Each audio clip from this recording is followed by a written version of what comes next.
Paul Brown said to me, son, act like you've been there before. And I'm thinking, wait a minute, I just barely got on the field. I hadn't been there before. So I'm glad to be part of that trend. You know, sun's out, guns out. How about Isaac Curtis on one side, Charlie Joyner on the other side? A lot of quarterbacks were very envious that I had those two weapons to throw to. But now, wait a minute. Is it fair that Pat McInally is still the sexiest guy on our team? Is that?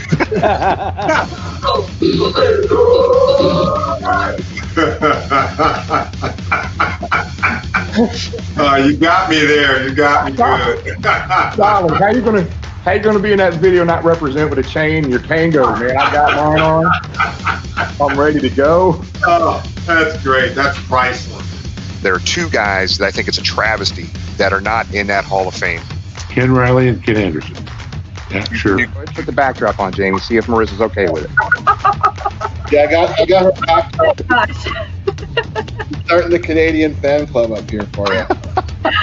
That is so funny. My last touchdown, and that's what Joe Burrow's going to end up like if they don't start protecting his ass. It's going to be the next David Klingler. David Klingler. There's no Spanish-speaking people here, very few. So we, fast forward, we go to the Super Bowl in Miami, and the word was the Bengals have two big Mexican offensive linemen. They don't know how to speak Spanish. So I got down there and started doing these interviews in Spanish, and they're like, "Wait, we heard you don't speak Spanish."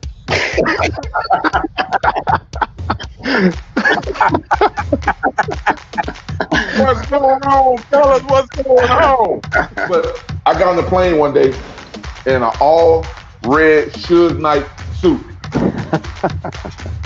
And boy, Joe Walters and the linemen, they destroyed me. I thought for sure I was so clean. I had some gaiters on, all red suit on. I was Suge Knight. They roasted me. The head coach was the really the pain in the butt. The Jerry Glenn, he would have thought he was. If you didn't know who he was, he walked out there like he owned his stadium. And I always say, if I could get a chance to hit him on the sideline, I would. I'm tackling your ass, Pete. I'm shoestring low on you. But I got to tell you, you have been stepped on, son. You would have had cleats everywhere. Well, I'm proud to be a Bengal. Yes, I'm proud to be a Bengal again. I got nothing from you guys. Welcome, everybody, to another edition of Talking Football with Bengal Jim and Friends. And, guys, it is finally here, draft week. If I see one more mock draft, I'm going to go out of my mind. I'm ready to get this thing over with. I love doing them. I don't understand what the problem is. And I love that video. Every time I see that intro video, it just gets funnier and funnier every time. I could just watch that on repeat. Welcome, everybody. Yeah. Draft week. Yeah, so I think we know where James stands on his nameplate there. Team Soul or Bust, James? Yeah. Let's protect Joe, and I don't care if we have I don't even care who we have outside. Just protect Joe. That's it. Got it. Hey, it's going to be fun. So, guys, a lot of stuff going on tonight. We're going to have Josh, our Memorabilia buddy. He's going to focus on the best overall draft pick in Bengal history with our Bengal Memorabilia discussion today. We've got Bengal Banner Boy, Jeff. If all those banners you've seen at the old Riverfront Stadium or Synergy Field and on the east side of Paul Brown Stadium, we got the guy for you, Jeff. He is freaking awesome. We've got a funny story that he'll be sharing how he's doing all that. And then we have Dave Lapham. What a great time to have Dave on. Dave's going to tell us who the Bengals are going to pick. So we'll see if James is right. We'll see if James is right. So a lot of stuff to get to tonight. I want to go through a list of things here, guys. We want to welcome and thank everybody from Houday Nation, the Facebook page. Guys, if you're not following them, make sure you follow these guys, a bunch of good folks. And I know they're all out there watching right now as well. And we just confirmed some new news for you guys here tonight before the show, literally 10 minutes before the show started. We are going to be doing a draft night special. It's not going to be all night. We're just going to do it it's going to be 7 o'clock to about 7:45. James and I will be in Cleveland, up near the stage in the inner circle. So Tom and Jamie will be live here on the screen here with you. It looks like we might have another guest here that night, and they'll go live to James and I up in Cleveland. So I got to make sure James doesn't drink a whole lot before the draft. Good luck. No guarantees. No guarantees. So just stay tuned for that. There'll be more information out on social media platforms for everybody on that one. Guys, we got to talk about this pub crawl. Tom was there early and he chickened out. His wife's birthday was yesterday, but he was at the pro shop and then he ran because he's seen everybody getting ready. I think people were doing shots in the parking lot at Paul Brown Stadium near the pro shop, but they were not doing that. But I thought that was the deal. You bought a New Jersey, you get a Bengal bomb. No? No. I think we had an approximate head count of about 35 people that showed up between 10 and 10:30 at the pro shop. There was an awful lot of jerseys flying off the shelf. Tom is expecting a grandbaby here. He had the little baby jerseys ready to go. So Tom was ready to go there as well. So I'm actually surprised to not see anybody on screen in a New Jersey. I busted out the retro jersey because I'm not getting mine till June, thanks to shipping to Canada. I've Sorry. I've got my Fat Randy shirt on. Doesn't that There count you for go. something? That counts. I guess. I've got a AFL Bengals sweatshirt on. Good stuff. Yeah. So it was a lot of fun. And let's talk about that pub crawl, guys. I cannot believe it was an awful, dreary, rainy day yesterday. So I'm stressed and waking up 2 o'clock and I was like, there's nobody going to show up. We're going to have like 5 people there. As the day went on, it just kept growing. At one point, at the highest point, we had 67 people at the pub crawl, to the point, if it was a really nice day like today was, guys, these bars and restaurants could not have handled a crowd any bigger than what gathered yesterday. But walking the streets of downtown Cincinnati with giant mobs of orange and black Bengal fans chanting "Who Dey," people yelling out their car windows at us saying "Who Dey," walking on the other side of the street asking us, is there a game going on or something? I mean, some people thought there was a Bengals game going on yesterday. But an absolute blast. It literally grew as the day went on. And just a fun day yesterday. And nobody let the rain get to them at all. So it was a fun time. And I want to thank some people. Thank everybody that showed up and did this and very successful. Everybody was very respectful to the wait staff because we overwhelmed every place that we went because it was that big of a crowd, guys. That's how many people showed up. It was unbelievable.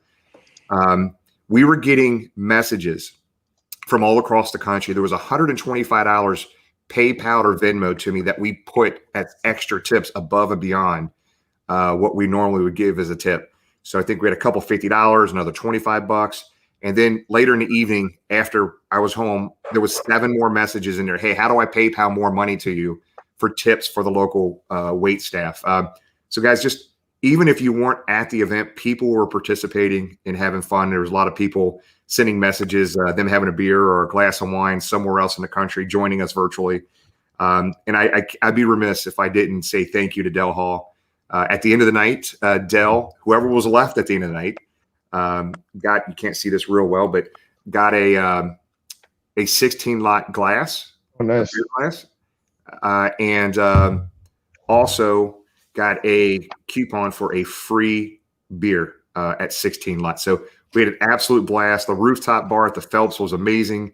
They had to shut it down because of the rain, but they let us go up there, let a small group of us go up there and take some pictures. But I know Jamie threw some of those pictures up. But guys, it was unbelievable. And I look back on it yesterday, and I'm really glad it wasn't a beautiful day because we probably would have had 150 to 200 people yesterday, and that would have been way too much. We could have had some problems then. All right, so Jimmy, you have you sent a video to me. I was going to play that. Yeah. The video you're getting ready to see, guys. We took a bunch of pictures and videos throughout the day. This was the second stop. We walked across the bridge from the Holy Grail after having lunch, and this was a video that we shot at the Smoke Justice. 1, 2, 3.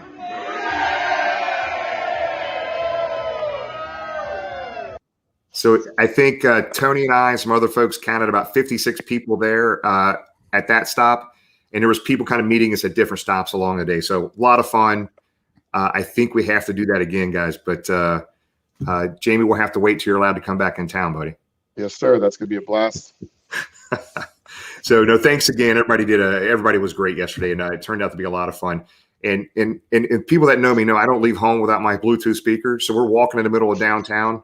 with my backpack with music playing and people were dancing. We had a great time, guys. It was a lot of fun. Thanks everybody for joining us. Nice. All right, see you here. Hey, a couple of things. So on this date in Bengal history, 23 years ago, April 25th, 1998 was groundbreaking for Paul Brown Stadium. So I thought this was cool. So this is a picture. There's a kid there and in between Houday and Bob Bettinghouse, white shirt, black hat, with a shovel 23 years ago today. This picture, the next picture, is that same guy with that same shovel 23 years later. So very cool. It's a commemorative shovel, has Paul Brown groundbreaking ceremony on it, the date on it, the shovel. And that is Ryan. That's my oldest son there. But I thought that was a cool thing 23 years ago today. I'm glad I saved all this stuff, man. I got stuff all over the place down here. Does Houday have jeans on? You know, it does look like he looks like he's been working out too. He looks big. He looks big. A couple of reminders: Jungle to the Hall, June 19th. A lot of questions yesterday at the pub crawl about it. We got people coming up from Florida. We got a group of people coming up from Florida, upstate New York, Chicago, Detroit. I think Mike just sent me a message today that he's trying to get a hotel up there, and he's going to get a flight in from New Jersey in for this as well. Make sure that if you're going, we're trying to get bodies. We got some big time national media involved in this. That 30 days prior to the event, you'll start seeing more stuff about it. But there is at the top of our social media platforms, there's a link that you can kind of RSVP to kind of give us a head count of how many people are going to be there. Just make sure you do that if you could. We've got to start pushing this. Share it with your friends and family. We have a pretty good crowd brewing right now, and we still got more than a month away, 5-6 weeks away still. So plenty of time to get your name on the list. And let's talk about the 85 package. Carrie and Tony the Tiger have worked really hard putting this 85 package together. And it guys, there's a ton of stuff in this thing. It's the biggest package I think we've ever done for a fundraiser. The proceeds on this are going to benefit two charities, the Ken Anderson Alliance and Anthony Munoz Foundation. And we have a business here, local business here in Cincinnati, that is going to match up to $2,000. And as of today, right before the show, I think Tony and I were going back and forth. I think we have 61 or 62 ducks on the pond ready to race. And, I'm hoping we can crack 100 and get that match as well and have 100 ducks in that race. So, we're going to track this a little differently. We're going to do is Venmo that $25, and Tony's driving this for us, and we're going to hand deliver those checks, and we'll show video and pictures of those when we get those checks to the Ken Anderson Alliance and Anthony Munoz Foundation. But we had a couple folks buy $250 worth of ducks the last few days, so unbelievable. Looking out for these charities. But Jamie, I don't know how many ducks can we fit on that race at once. I'll look into it. I'm not sure. I mean, worst case scenario, we're gonna have to have heat races. We're gonna have heat races for the ducks. We'll have time trials. Yeah. You got to qualify your way in, but no, thanks to Tony and 100 ducks. Carrie. 100 ducks. 100 ducks. 100 ducks. I figured if we had to split them and do like James said, we could have done it. But make sure you share it, friends and family. I know the Anthony Munoz Foundation and the Ken Anderson Alliance. We've already talked to both of them. They're all very excited. And Brandon just says we need a bigger pond, Jamie. So just get a bigger pond. The Ohio River. All right. Last thing before we get into our first guest, guys. So everybody's asking about the draft party. So the Cincinnati Bengals with COVID are not doing their normal annual draft party at Paul Brown Stadium, one of the club areas. And I think people are kind of scattered all over. A ton of people are going up to Cleveland, whether they're going to be inside for the draft or not. They're still going up. I know there is going to be a pretty sizable draft party at the House of Orange over, I think it's the main Strasse area is what that's considered right there. And Lisa is facilitating that. Lisa Ratterman is facilitating that. If you're going to attend that, it starts at 7:00 when that opens. Email Lisa at whodayladies@gmail.com. Just let her know how many people you have coming. They just want the wait staff to be prepared. That's the image of the House of Orange. You can see downtown. It's not even a 10-minute walk from across the bridge to get to that place, but it's a massive facility inside there. So it's enough room, enough TVs. They will be broadcasting the draft live. So that's the only one that we're aware of, and I know there's going to be a pretty good crowd there for that. So hey, if you're in town, you're not doing anything, and you want to hang some with other Bengal things, make sure you email Lisa. give her the head count, and show up there for the draft Thursday. It's going to be a lot of fun. Hey, and maybe we can get them to go live with us too, Jamie. Who knows? We'll figure it out. Let's do it. Anything is possible. All right. Let's get into our first guest, guys. Let's get into who we want to go first. Let's go Josh. So Josh, as you guys remember the last couple shows, I've been to a lot of man caves before, but let me tell you, Bengal man caves, but Josh's is absolutely the most amazing thing I've ever saw. And Josh is going to be on with us right now, and Josh is going to basically, in honor of the best draft pick in Bengal history, we're going to talk about some memorabilia for that particular draft pick. Josh, what's going on, buddy? Hey guys, how you doing? Thanks for having me back. So Josh, keep holding. You got us all in suspense here. So we're going to do some memorabilia discussion and show and tell kind of for the number one overall, the best draft pick in Bengal history. Who was that? Who was that in your opinion? We're going to go with Anthony Munoz. There you go, brother. The best. So this football, they put out 500 of these. This was for his Man of the Year honor in 1991. So there's only 500 available. And I have the matching ball that goes with his Hall of Fame induction in 1998. There was 1,000 of these. So sorry, 500 of the one and 1,000 of the other? 500 of the Man of the Year, 1,000 of his Hall of Fame induction. Anthony signs the Hall of Fame signature. Hey, hold on. Hold up one of those balls again with his signature. I want to show somebody this. Numbered. So, the one in your right hand, put that one closer to the screen if you can. Yeah, with 41 of 98. Signature. Show his signature. Yeah, show the signature, Josh. Underneath the ball. There you go. See under the end. That's a tilde. Yes. So Anthony Munoz said when he was in Cincinnati, they wouldn't put a tilde above his name there. But that's every time he signs a check or signs anything at all, he's always putting a tilde on there. Move forward. My bad, Josh. Go ahead. You're fine, buddy. You're absolutely fine. And as you see, this one, he wasn't in the Hall of Fame yet. So that's right. It's the old school Anthony Munoz 78 signature. This piece here is pretty rare. These figurines, they came out from the Vince Costello collection. The old Cleveland Brown football player released these figurines of all the Hall of Fame players. It has a facsimile signature here, but the first, I believe 100 have real signatures.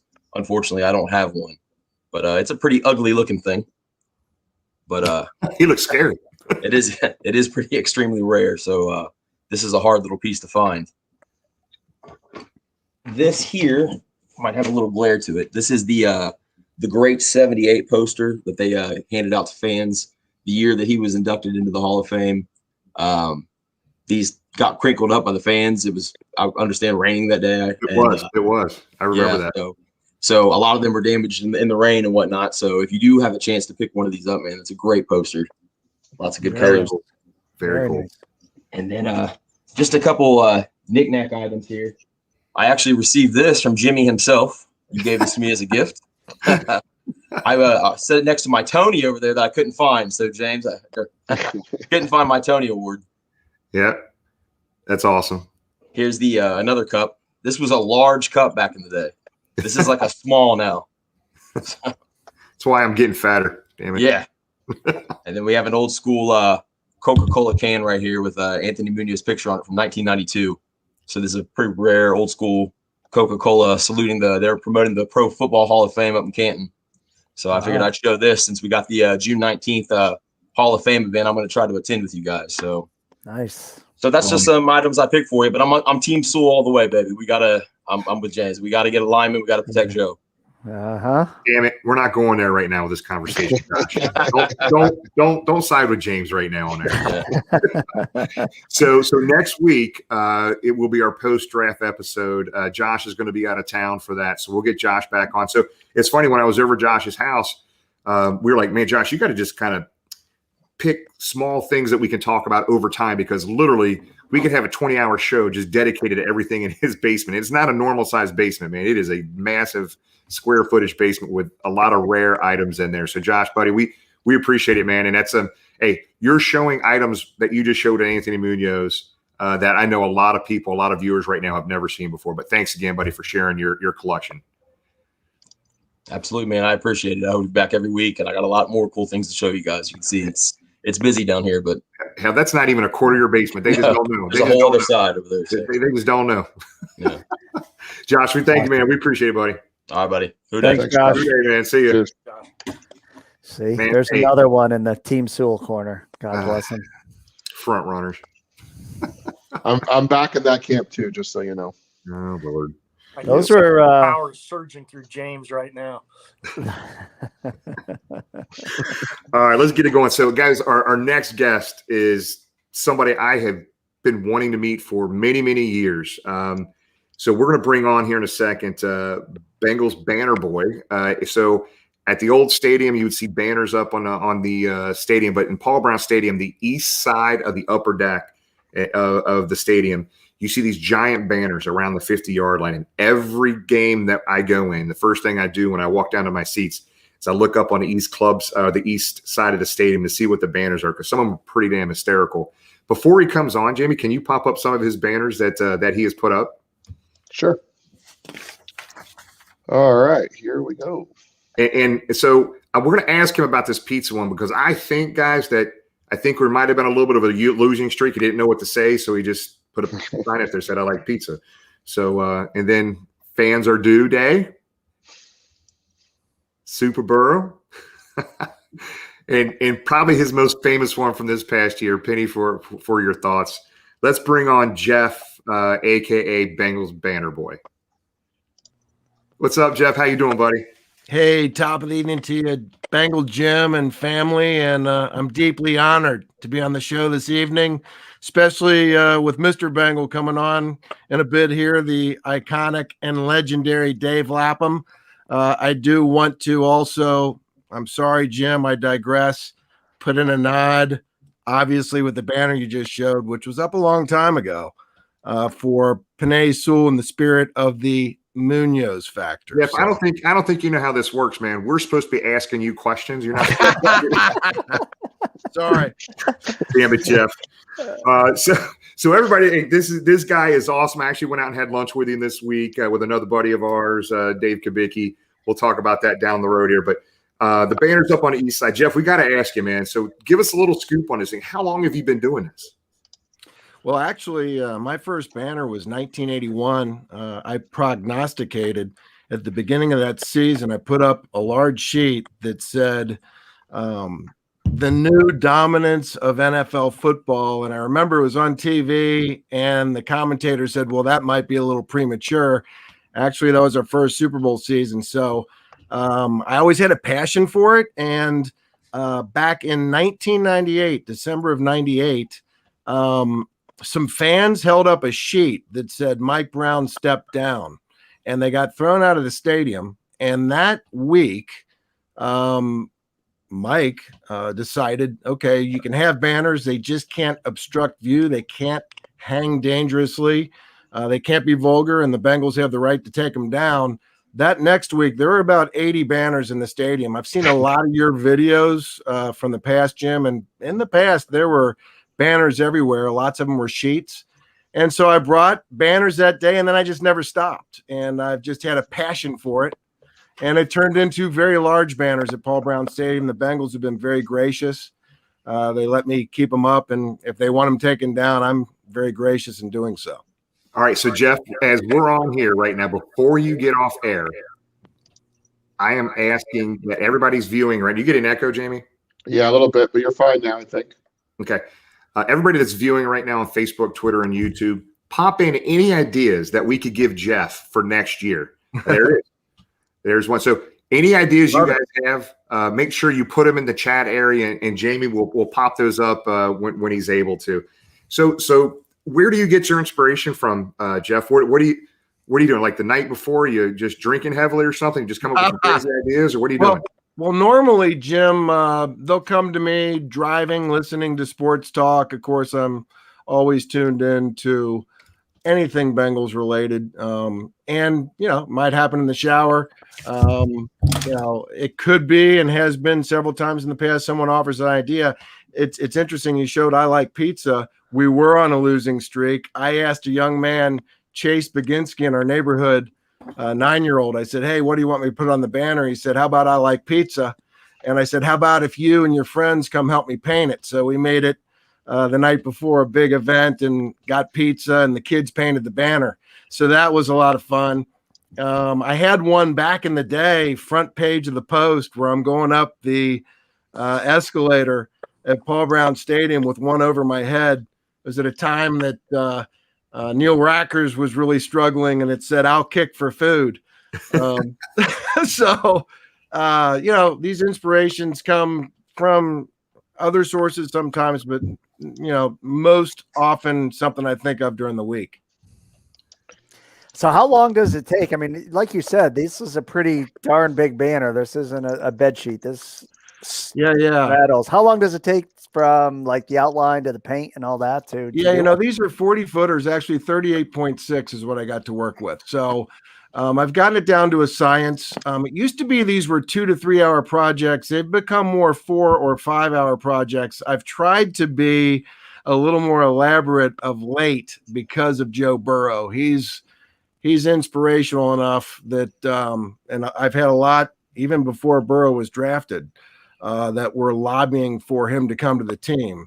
And so I try to put a little extra effort into them these days. They've become 4 hour projects. I'll go into my garage Friday or Saturday night with my theme, Jack Daniels on the rocks, splash of water, twist the lemon, cigar, turn on Rush, the greatest rock and roll band ever. And, I'll bang out my banner, and it's a labor of love. I absolutely am joyous when I'm doing it. My kid, Mitchell Wagner, helps me put them up. He started when he was 6 years old, and now he's going to be 24 this week. Wow. And he's every bit the passionate Bengals fan I am. So I do all the work, then he helps me put them up. Nice. What happens to them at the end? Do any fans say, "Hey, Jeff, can I have that banner?" Or what? Do they go in a recycling bin? What happens to them? It's funny, James. I've always left them behind. So there's never been a time where the stadium staff, I suppose, doesn't take them down. I have driven past the stadium a few days after games and looked, and it's still up. You can see it from the highway. So it comes down sometime in between that game and the following game or event. Nice. Tom, you had a question?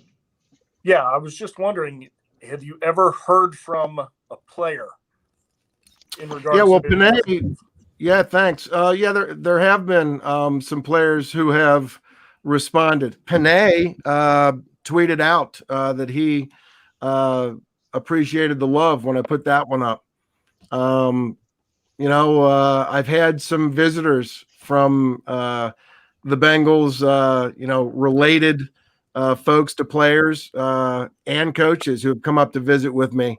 And I've always made it a point to have a high quality relationship with security. Very important that if they ask me to take something down, that I'm cooperative and friendly, and we have a lot of laughs as well. So fair enough. Now you said we were talking a little before. You have a good relationship with the Bengals, and do you have to get clearance on some of them if you think something, hey, maybe a little questionable? I got to tell you, it used to be that I was always certain to get the banner up and get a photo of the banner. I got photos of over 200 banners. But if I was asked to take them down, it happened because security was told by the Bengals he needs to take that one down. Now I have a strong commitment, and I told the Bengals this, that as long as Joe Burrow is our quarterback, they will never see a negative banner in that stadium. I like it. So you're Jeff, your one or two most favorite banners that you thought were most impactful. Can you name any one or two of them? There have been a few that stood out. I really like Super Burrow because that's a family label. They've called him that in the Burrow family for years. And, I'm actually in the midst of writing a book I've always wanted to write. It's tentatively titled This Transformational Decade. And I believe firmly we're going to win the Super Bowl this decade, and probably twice.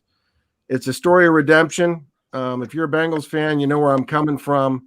And nothing happens without Joe Burrow. Nothing. And everything that's happening, free agency last year, 130 million, 109 so far this year, Ring of Honor, new uniforms, protecting Joe. None of that happens without Joe Burrow.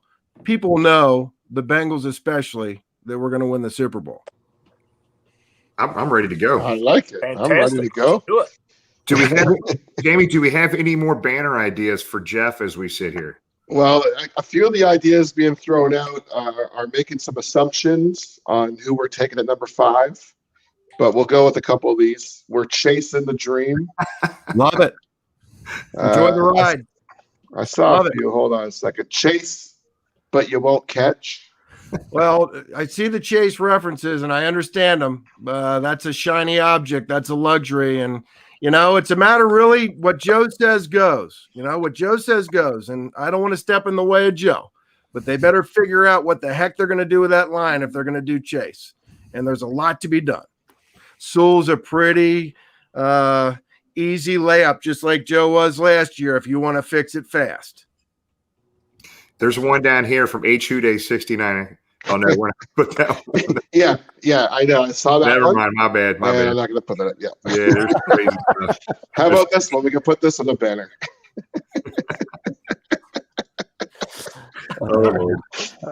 This is cool, man. I love it. I love the fan engagement. I got on Twitter recently. I've got this kind of fun hiatus right now in my life. Never thought I'd get on Twitter. Man, what a new world that is. It's a good thing because Jimmy likes to shame people that aren't on Twitter. Jamie wasn't on Twitter for like the longest time. And poor Jamie, our executive producer from the North, was just shamed by Jimmy anytime the word Twitter was mentioned. So it's a good thing, Jeff, that you're on there, or else you had been shamed by Jimmy for not having a Twitter account. Yeah, well, my kids help me a lot with it. He coaches me and another dear friend. And hey, if I don't get on Twitter and meet Bengal Jim, and my gosh, Bengal Jim is the and man, it's great to know you, man. This is awesome. Yeah, man. Hey, look, man. Look, everybody here is the same, and that's why this is by the fans for the fans. We want to bring your stories to all the fans out there that wouldn't normally hear this type of story, guys. And Jeff, this is what this is about, and it's a lot of fun, man. We appreciate you being on here with us. And I think what you do, Jeff, we can talk off here. I think you have a weekly thing throughout the week. Maybe people on Twitter and social and Facebook can just give you all their ideas, and you can pick and choose what you want and don't want. Or I'll do it. I'll absolutely do it. Thanks for the idea. Great idea. And looking forward. I'm actually going to do a website too. Looking very forward to the continued fan engagement. And I love your leadership, Bengal Jim. It's all of us. Stop it. It's true. Look at how big his head just got. See? I'll be watching with laugh. Great show, man. Great show. Thanks, Jeff. We appreciate it, buddy. Who day, big dog. Thanks for having me. Thanks. Hi, Jeff. Who day. So another Jeff, we didn't get a chance to scroll around there, but Jeff was showing us a little while we were pregame, bunch of rush stuff on the ceiling, but just another basement just full of Bengal stuff. We saw Josh's, and we'll see more of that. We know Tony's got a big one. Jimmy's got a basement just filled with Bengal stuff. And, if you got those, send those to us on social media, because I think those are very cool. We like to explore them. I think everybody's got a unique item here or there, and love seeing all the different Bengal stuff. Do like a man cave of the week or something like that. That'd be fun to do. Yeah, for sure. There's so many good ones out there. Just so many good ones. It's unbelievable. So there was a comment in here. So was it Lisa said something about it? I really liked this guy until he said Rush was the best. Yeah, I did. Yeah, I saw that. Yeah. I didn't want to start a music debate. Hey, isn't Rush from Toronto? Aren't they from near you? They're Canadian. Yeah. I didn't think in our pre-production meeting tonight, I didn't think Rush would come up tonight. I wasn't ready for that. Ken Brew would be proud of us bringing in music talk into our show. Well, Getty Lee sits. Actually, you can see him on TV for the Blue Jays games. Pretty much every broadcast, he sits right behind home plate. Never misses a game. That's the lead singer of Rush, for those who don't know who that is.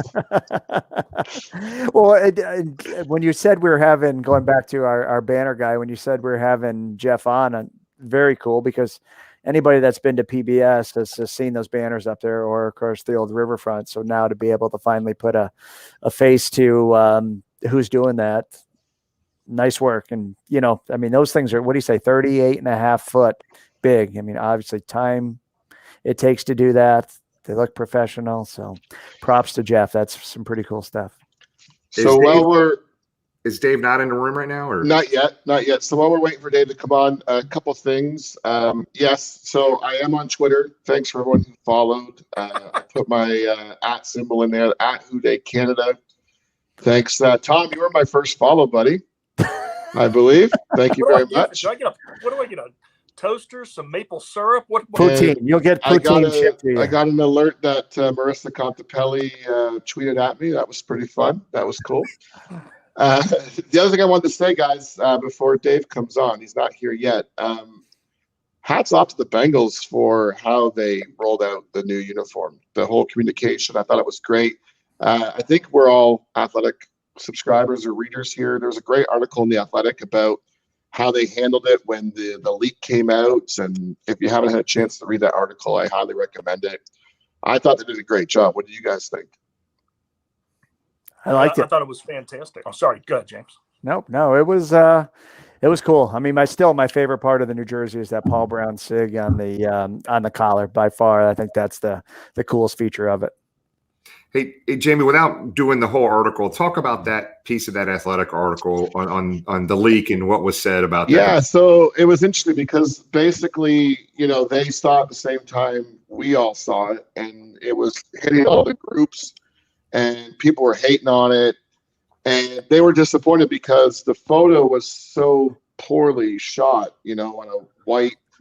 It was poor lit, hanging, drooping from a hanger. It didn't look good. And they were on the phone with the NFL. They were talking to each other, having conference calls to try and figure out. And there was a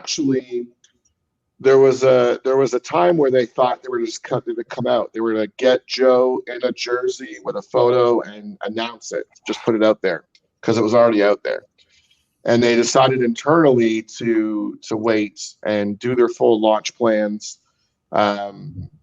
And just be confident that when people actually saw the finished product, not drooping on a hanger, poorly lit, and actually saw it on the players, saw it on, Ocho or Chad smoking a cigar and Joe there throwing. I saw people commenting that Joe was throwing the ball. People are analyzing that already.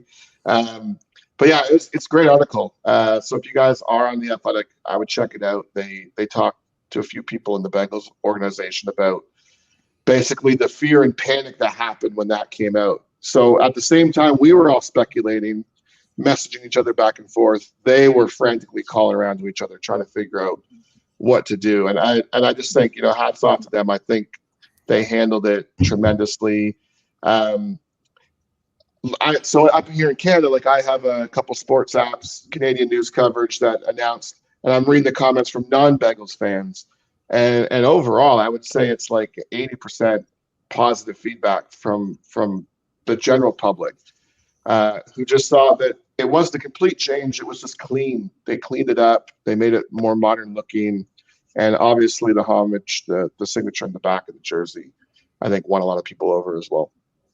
Yep. I think 3 of my kids got a jersey, a T. Higgins orange, a Joe Burrow orange. I'm sorry, T. Higgins orange, a Joe Burrow orange, and a Joe Burrow white.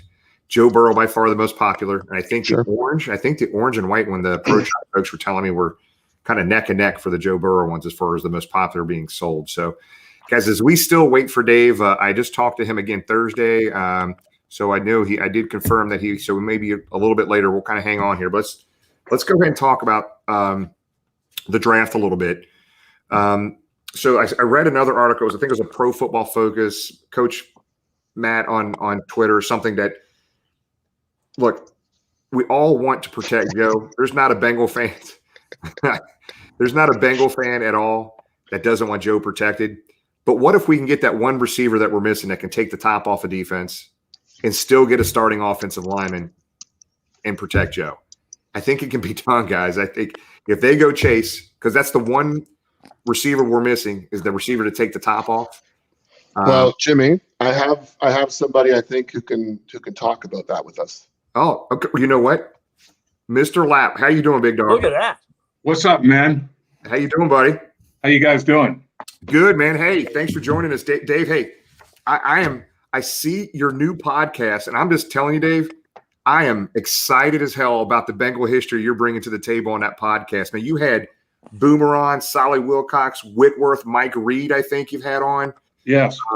And all of our viewers right now, if you're not following that on Twitter and subscribing to that podcast, it's In the Trenches, right, Dave? Is that what it's called? Yeah, In the Trenches with Dave Lapham, and it's my good friends at First Star Logistics are presenting it, and yeah, you can catch it anywhere you get your podcast, really. And yeah, it's been fun. Isaac Curtis, gosh, I'm trying to think. Yeah, Mike Reed, like you talked about, Kenny Anderson. We've had, I guess, probably had about 15. Solomon Wilcox. Got about 15 different guys. Got some Reds players too that we've done. So trying to get, like you said, maybe a little bit of history and maybe some current Bengal players and coaches here will be coming along after the draft once that's all taken care of, and have some fun with it. Yeah, David, it's funny as fans, it's a lot of fun hearing you. There's nobody that knows much more about Bengal history than you do, and to be able to talk to some of these other players and reminisce and talk about and hear some stories we've never heard before. We appreciate it as a fan base, Dave. So thanks for what you're doing. Yeah, appreciate that very much. Also, you can get it on YouTube as well. So yep, we got a YouTube channel. So also, Dave, get those Syracuse alum on there too, buddy. Yeah, right. Right. I had to throw my Syracuse plug in there. Yeah, hey, Dave, just to let you know, this is the third show in a row that we've had a Syracuse grad on. This is anybody we talk from the Bengals. Anybody we talk from the Bengals is from Syracuse. It seems like it's unbelievable. So, all right, hear you. Hey guys, I know we're going to get to draft talk with Dave because Dave knows exactly who the Bengals are picking. He's going to disclose it on national airwaves right now in a little bit. Yeah, right. But I do want to talk about something, and I may have messed up, Dave, but I want to show a clip here, just one clip before we get into some draft talk. So we're going to play this clip, a 1979 clip from versus the at the time the St. Louis Cardinals. But I want everybody to watch this clip. It's about maybe a minute clip here. Go ahead and play that if you could, Jamie. Clip one.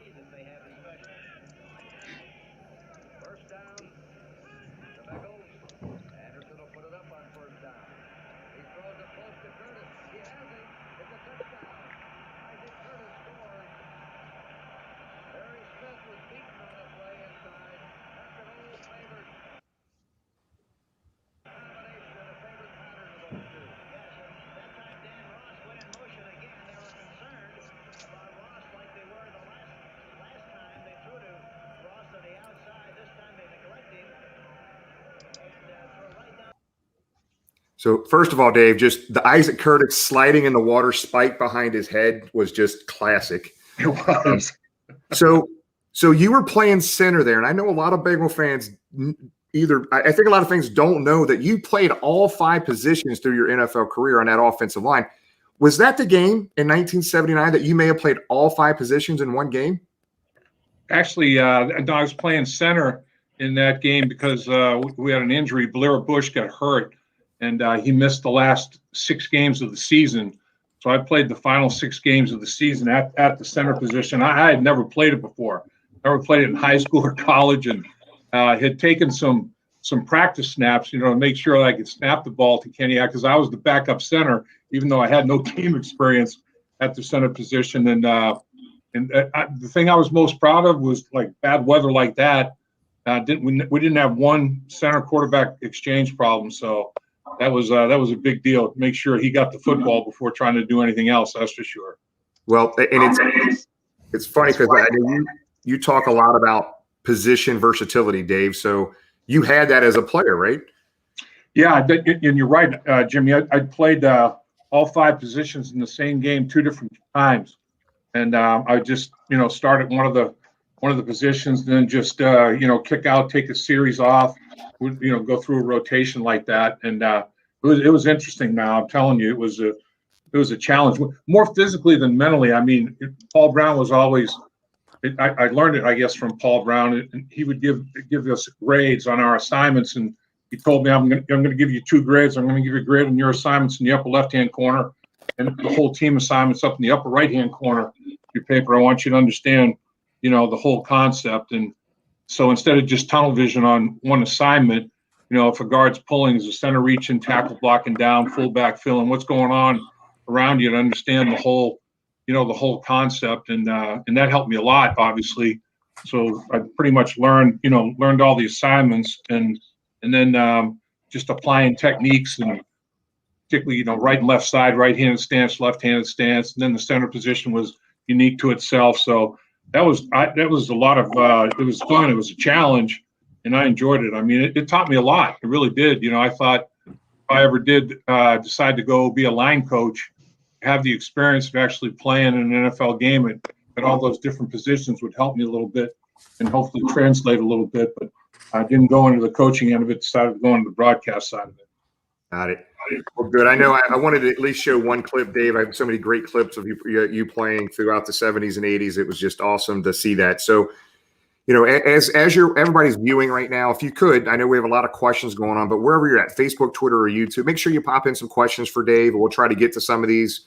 We've got limited time with Dave, so we want to respect his time, but pop your questions in there. We'll try to get some of those questions for Dave. So, Dave, let's kind of keep on the topic of position versatility in the draft here. We're going to be up in Cleveland for the draft, and I'll be honest, I am done. I'm ready for the draft to be over. I'm tired of all the mock drafts. I'm tired of Team Sewell. I'm tired of Team Chase. I'm ready to move on, and let's get somebody that's going to help us here. And I think they're sitting in a good spot at 5 for sure. But I know all of us have questions. I guess I'm going to start off with, just a very direct question, right? So, are you Team Sewell or Team Chase here, Dave? Actually, I'm Team. I don't think they can go wrong, in whichever way that they decide to go. I think they're you can make a valid case for both of them, really. My thing is, I think they're going to go, all right, at number 5 and number 38, instead of just television on the one pick, where is the best value? And again, the draft's not just 1 round or 2 rounds. It's a draft in its entirety. And unfortunately, the reason that they're drafting 5th overall in every round is not fun. The reason they drafted first last year was less fun. They took advantage of it last year, and I think, hit it on every round. And that's what they're going to try to do, this year and get the total draft value. So I think people that I've talked to around the league, most of them feel like there's more depth in the offensive line candidates than there are in the wide receiver candidates. People feel like the wide receiver candidates drop off more quickly than in the offensive line, and you can get a guy that could project to be a starter a lot deeper in the draft in the offensive line than you can at wide receiver. So I think that lends itself to making a case to draft Chase at number 5 and then have a much better option at number 38 when you address the offensive line. I think those are the 2 positions I think they might address in 5 and 38. And I think they've put their board, my understanding is the board's together in terms of position, top to bottom, but not the overall big board. And that goes on this week, and then they have mock draft discussions and all that sort of thing. So they're far from making any final decisions, but I think when they look and they see, all right, how much depth is there at the offensive line, how much depth is there at wide receiver, that may influence the pick. The only thing you have to worry about is when is a run going to be made on any position, and you never know that. If you know that, you can make a lot of money. You can't predict those kind of things.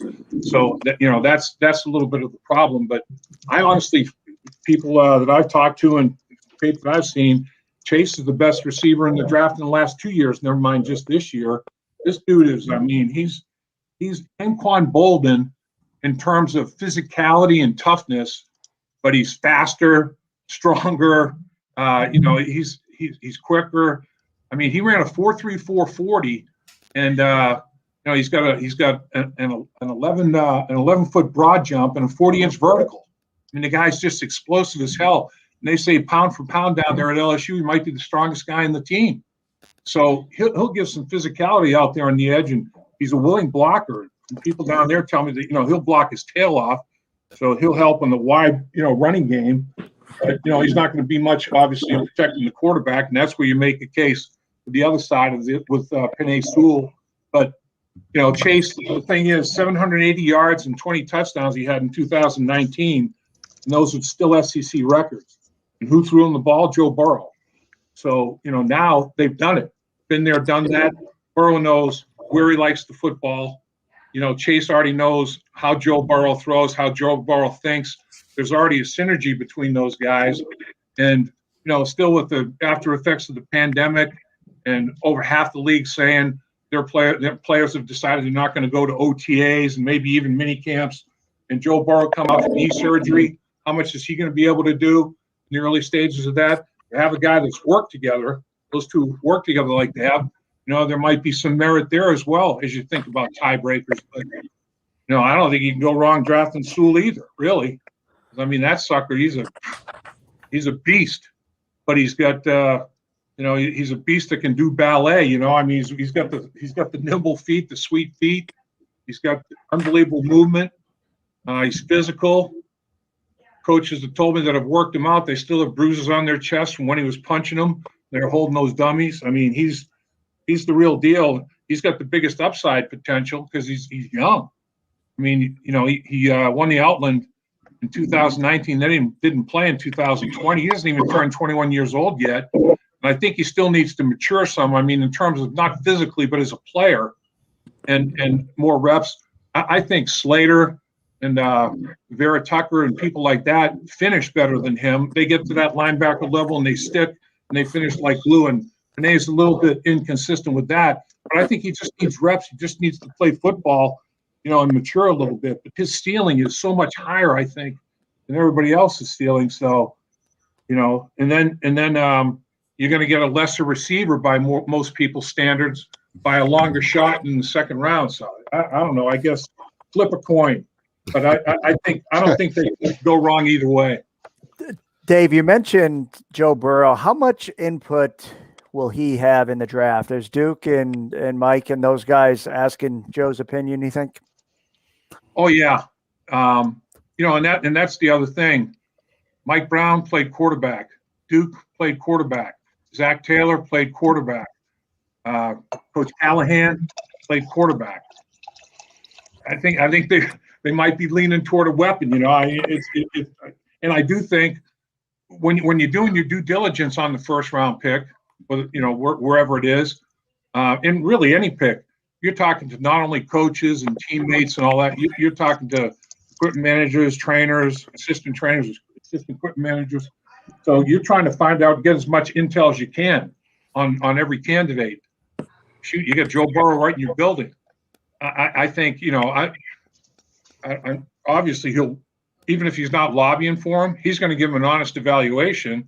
I think it's going to be a pretty good honest evaluation. So again, all you have to throw the tape on and see how those two, played together. The biggest thing you have to have in any kind of a relationship, period, whether it's a marriage or whatever it is trust and respect. And those guys played together the way they played together. There's a trust there. Quarterback and receiver they have to have trust. The receiver has to believe the quarterback's not going to hang him out to dry, and the quarterback has to feel like the receiver's not going to, he's going to fight for every contested catch. And if he doesn't come down with the football, the defense isn't, has to trust the fact that he's not going to give up interceptions or quit on routes or whatever. So those guys already have a lot of trust and respect. And I'm sure Joe's going to talk all about that. Got it. Dave, you kind of talked about the depth of the different positions. The Bengals just don't need a receiver. They need a particular type of receiver. What they'd love to get is Isaac Curtis. Unfortunately, Isaac's not eligible anymore. Right. But they need that guy to take the top off a defense. They can get that certainly in the first round. As you get to the second round, the guys like that really dry up quickly and probably aren't even worthy of a top second round pick. Are there guys that you've watched this year in the college game that you could see us drafting on the offensive line in the second round? I mean, if Bengal fans don't get the offensive lineman in the first round, there's going to be some grumbling and concern. Everybody wants Joe Burrow taken care of. If we get to Friday night and the draft is over Friday night and that offensive line isn't taken care of, yeah, there is going to be a full state of panic. Are there guys that you like out there, Creed Humphrey and an Eichenberg, Jackson Carman, a local kid, that you could see wearing stripes? Yeah, I mean, I think all those guys would be potential candidates for that. there's no question about it. I think Eichenberg out of Notre Dame is a potential factor. Jackson Carman, like you said, from Fairfield, went to Clemson. Cosme from Texas. I mean, there's a plethora of guys. Walker Little is kind of intriguing to me out of Stanford. He's 6'7", 320 pounds. Problem with him is he opted out last year, and the year before he got hurt real early in the season. I think he only played in a game or two. So, he's real athletic, and a lot of people, I've seen him in mock drafts in late first round. That's the thing. I mean, if some of these guys that you're projecting are going to be there at 38, you might not make it there. And then do you trade up to try to get one of them? If a run starts on a lot of these offensive linemen, geez, what do? Do you trade up to get them after taking the wide receiver, and you forfeit some of those picks? I mean, I guess that's not out of the question, but you'd prefer not have to do that. But Landon Dickerson would be if he's there at 38. See, to me, I think that the offensive line, I think that there's particularly at the tackle position. I don't think the depth's quite as big, but I think the offensive line is very, very deep in the interior, center and guards until like fourth round. I think there's going to be legitimate guys that you project to be a starter. I'm not saying necessarily as a rookie, but in a lot of cases, probably a rookie starter inside as a guard or center. Some of these people some of these guys people think they're going to play tackle, their arm length is questionable. To me, it's just 30. If it's less than 33 inches, now you're starting to get a little dicey. But the thing is, a lot of these guys that have had like a weakness like that to overcome, they have a strength to help them overcome it. Really good feet, unbelievable balance. In a phone booth, you can't get them on the ground, even though they may not have the long arms to lock out. They can still, overcome that deficiency with other excellent talents they have, and the level they've gotten to because they figured out a way to get that done. So. To me, I don't have a problem with them taking guys in the interior. I say just get your 5 best candidates and figure out where to play them later. I mean, if you can come up with 5 studs, and to me, guys, it's like, all right, offensively, there's 11 positions. 5 of them are linemen. I don't care how many receivers, how many backs, how many tight ends. You have to have 5 linemen. Almost half of the formation. Every single snap, you have to fill with offensive linemen. And there's a shortage of them around the league. Most teams will tell you they don't really like all 5 of the offensive linemen they have. There's a shortage of talent, in the NFL at the offensive line. So if you get a guy that you really like, don't screw it up. Don't overthink it. Maybe you just go with the guy. But if you can prove yourself a receiver and get an offensive lineman that's close to that level of play, but he's going to be a guard strictly, and he doesn't project to be able to maybe kick out to tackle eventually. All these things come into the evaluation process. So that's why these guys get paid the big bucks. And I saw a stat the other day: 60% of offensive linemen drafted in the first round get a second contract with the team that drafted them. 25% of the wide receivers do. So it's a safer bet, short term and maybe even a little longer term thinking, depending on how many years you're talking down the road, to go with the offensive lineman by numbers around the league.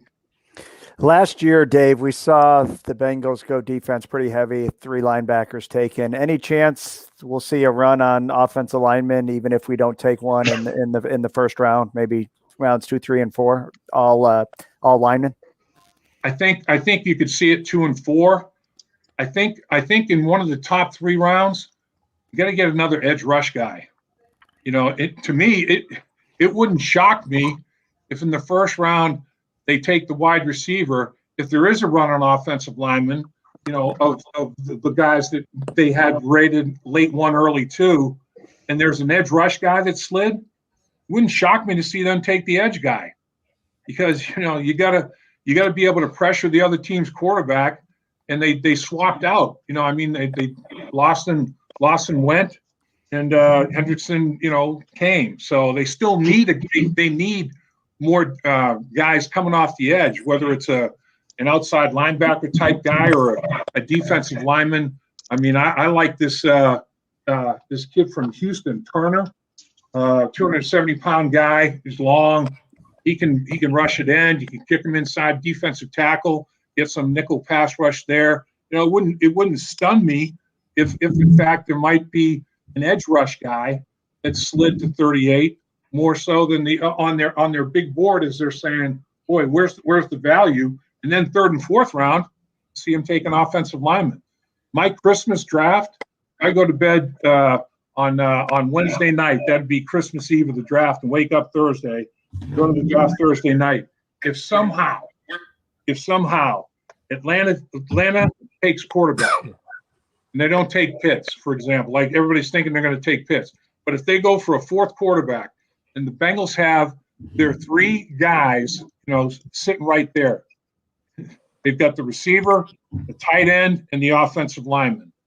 So now it's like, if somehow they can get Detroit to trade up to 5, and they go down to 7, so they're going to end up with one of those three guys anyway, and then pick up an extra second or an extra third round pick, and have 4 picks. If it's Detroit's third round pick, 4 picks in the top 71, 72 players in the draft. Then you can go wide receiver, you can go offensive line, you can go edge rush guy, you can go offensive line again in the top 71 picks in the draft. That would be my Christmas Eve, Christmas Day draft. Unwrap the presents and be like, wow, what a draft this could be. I don't see it happening though. Dave, kind of on that theme. Dave, I'm sorry. I just want to make sure Dave, I'm sorry. Let's make sure you're okay with a couple more minutes, Dave. A few more questions. Sure. Okay, go ahead, Tom. I'm sorry, Tom. No, it's okay. Dave, kind of on that theme, one addition the Bengals made this year was bringing Frank Pollock back as the offensive line coach. Do you see, with a new approach, with so many young guys, him having a second run at Billy Price, getting to coach a Michael Jordan? Do you think from the guys we still have out in Injine, an improvement from the guys we have, not necessarily as our starters or our bell cows, but in the depth of the line and in a different viewpoint of how we're going to run the ball next year? Yeah, I'm a fan of Frank Pollock. Frank Pollock played offensive line for 9 years in the league. Frank Pollock understands that some guys are high-waisted with short arms. Some guys have short legs, long arms. Everybody's built differently. Everybody's body type is not the same. He's the type of guy that he does have techniques that he likes to employ, but based on how the guy fits in terms of body type and athleticism, he adapts and adjusts. He has a big tool belt full of techniques, and I think guys really respond to him. It's not like cookie cutter. Damn it, you're going to do this no matter what. Even if your body doesn't allow you to do this, this is the way I teach out. And this is the way you're going to have to do it. And I think he gets the most out of guys because he understands that not everybody's the same, and people are going to approach and attack things differently. And I think guys are going to respond. And honestly, you hit on a guy in my mind, the Denegy, who they drafted in the 6th round last year out of Kansas. This guy he moves as well as any 3rd or 4th round pick they're going to draft this year. I'm telling you, if the thing that they have to do now is, when Jim McNally was the offensive line coach, you had guys like Bruce Kazurski, Joe Walter going in the 7th and 9th round. And today, one of them wouldn't even been drafted. The other one would have been a pick in the last round. There's only 7 rounds. Back then, there were a lot. When I was a rookie, there were 17 rounds. And Jim McNally developed guys, drafted them and developed them. Got to get back to developing guys, and I think Frank Pollock is gonna do that. And I think there is some talent. Big Fred Johnson. That guy's physically he's as good a prospect as anybody in the middle rounds, 3rd round on. So it's not like they don't have some clay to mold, I think Frank will do a good job of that. And I think you're right. I think some of these guys will develop and come along, and what you want is competition. Competition breeds excellence, and the more good linemen you have, the better off you're going to be. And you don't want just 5 stars and then have it drop off a cliff. You'd like to have 7 or 8 guys And then we talked about position versatility. Those 6, 7, 8 guys that aren't in the starting lineup, either somebody who's a starter has to be able to play more than one position, or those backups are going to have to be able to play more than one position. And in a perfect world, a lot of guys be able to play more than one position. All right, we have a couple viewer questions, actually not related to the draft. So first one here is, in Lap's words, who are the best nuts and bolts guys on the current roster? The best nuts and bolts guys. What's your definition of nuts and bolts, I guess? I don't know. I guess the pieces needed to win, I guess, is the nuts and bolts. The piece that's needed to win? Pieces. I don't know. Is my audio messed up? No. Sorry. I don't know. I guess I'd have to think about that. I think that honestly, roster's turned over so much. I think that's to be seen. Really, I mean, look at all the guys they signed in free agency. They knew they had to churn the roster, and it's churned quite a bit, ton, really. So, I think you're going to have so many guys. I think there's only going to be 2 defensive players that started a game on defense 2 years ago. I mean, everybody else has changed out.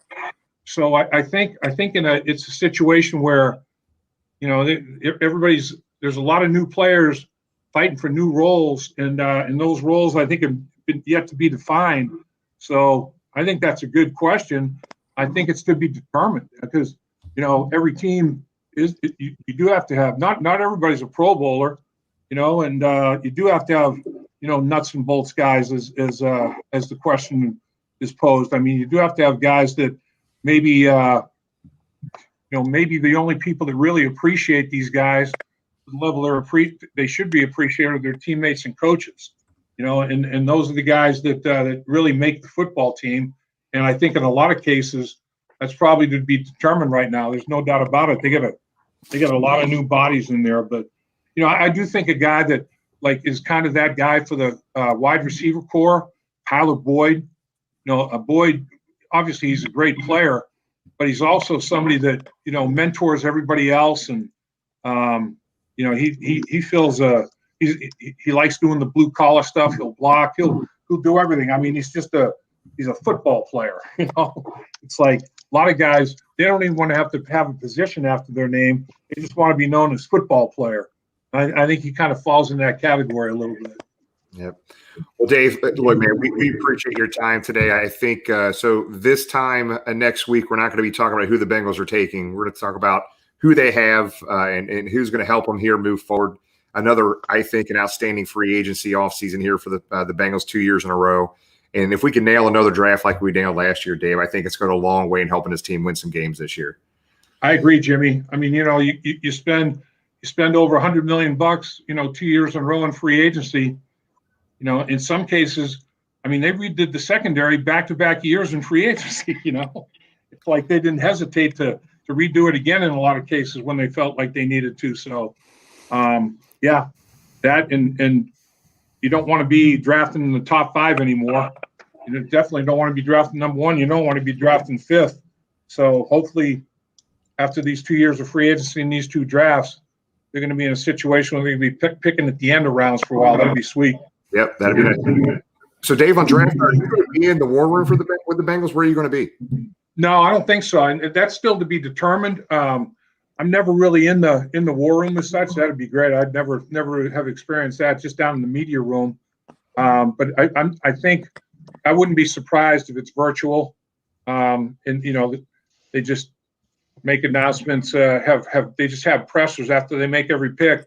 That the head coach and the coordinator for either side of the ball, the position coach comes down and addresses the media on the selection, and they'll just do it in the big media room. I think they'll probably just do it virtually. It'd probably be easier to do it, and they wouldn't have to worry about security and all that in terms of extra bodies in the stadium. So I wouldn't be surprised that it'd be just like last year, done on a virtual basis. All right. Last question. It'll be a quick one. With a uniform release, Dave, if there was a 62 Dave Lapham jersey, are you going to go orange, black, or white for Dave Lapham if you had to put one on? Which one is it?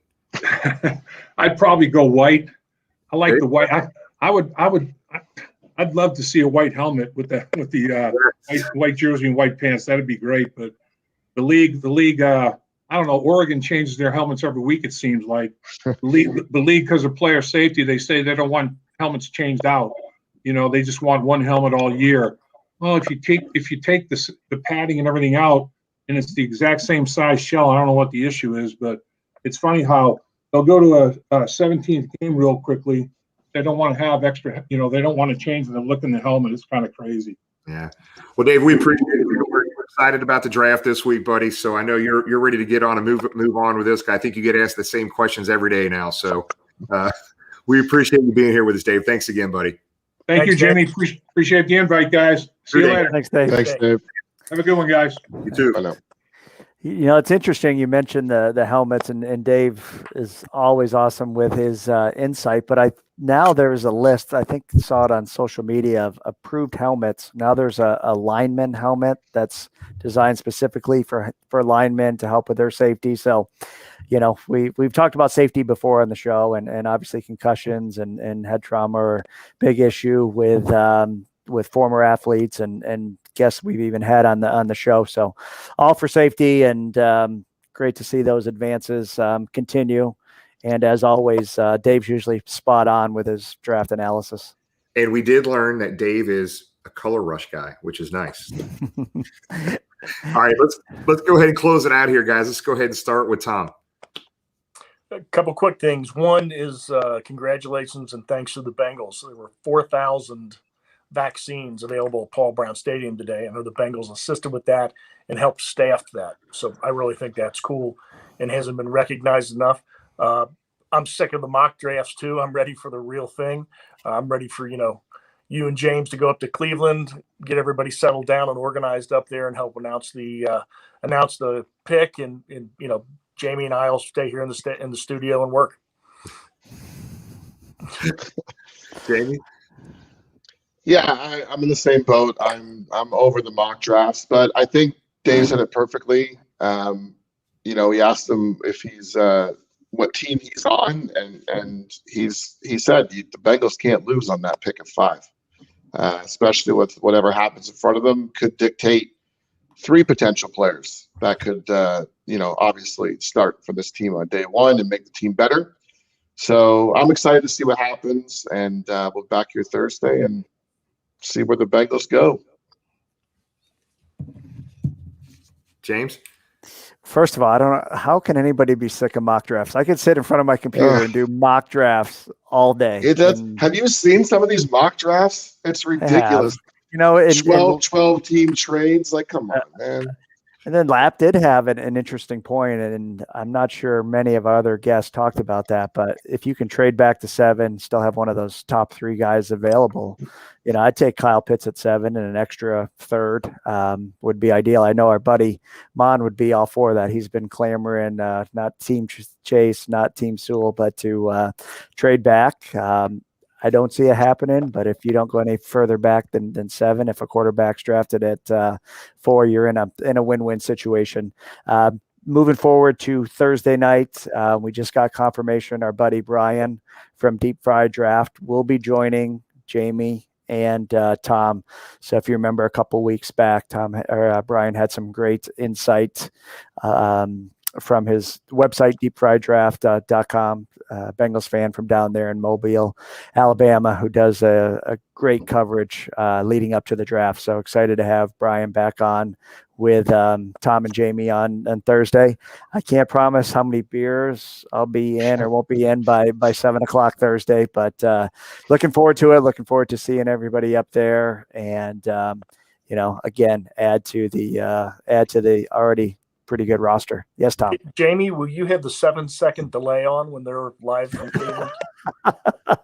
Tom, there's a very good chance it's me and you doing the show on Thursday. I'm just letting you know. So I'll be ready. I'll have more stellar questions like nuts and bolts. All right, Jimmy, take us home. So it's funny, guys. If you remember, a year ago this past week, we decided to do some virtual draft party and set up a YouTube channel. We had no idea what the hell we were doing. I went back and watched that episode again. It was hilarious. We had a lot of fun. but to see how far we've come in a short period of time, but literally a year ago this past week, man, how time flies. But guys, thanks everybody for watching. I do want to remind everybody we were at 61 or 62 ducks. I think Carrie and Tony was telling me with our 85 package, that fundraiser we're doing there. So again, share that with friends and family. Even if you only buy one, it's not a big deal. Just try to get these things taken care of so we can take care of that entire $2,000 match from the company we have here in Cincinnati doing that. We'll see you guys Thursday night as well, but don't forget June 19th, the Jungle to the Hall. Make sure we share that information and get your schedules freed up and lock up a day to get up there for that. And guys, next Sunday, James and I will be remote from Tampa, Florida, for our post-draft show. So it's going to be fun sitting there talking about who we actually drafted versus who we're going to draft. And the Bengal Jim corporate jet taking him to Cleveland. Then we're jumping on that after Friday night after the draft to head to Tampa for. No, James, we got the helicopter taking us to Cleveland, and then we're flying. We get our jet. Oh, okay. I haven't seen the itinerary yet. I was Jamie and I will still be. Yeah, we'll hang back here. Hey, well, don't worry, guys. We'll feed the cats. You know while what? you're gone. I can understand you guys crapping all over me and leaving me behind for all this, but Jamie's been here since episode 1 and makes the show go. He can't get out of Ontario purgatory. I'm not even allowed to travel. This is such garbage. We're gonna. I can't wait for the show from Maui. The last time Jamie was in Florida, he had COVID. He's not allowed back for like 5 years. Well, I think I'm just scared our helicopter will get shot down if we try to go across the border to pick Jamie up. Yeah, it's all good. But no, we appreciate everybody watching. Thank you. And an exciting week, man. Draft week. And let's get this thing rolling here. And wherever you're watching draft, be safe. Have a great week, guys. And we'll see you Thursday night. Who day, guys?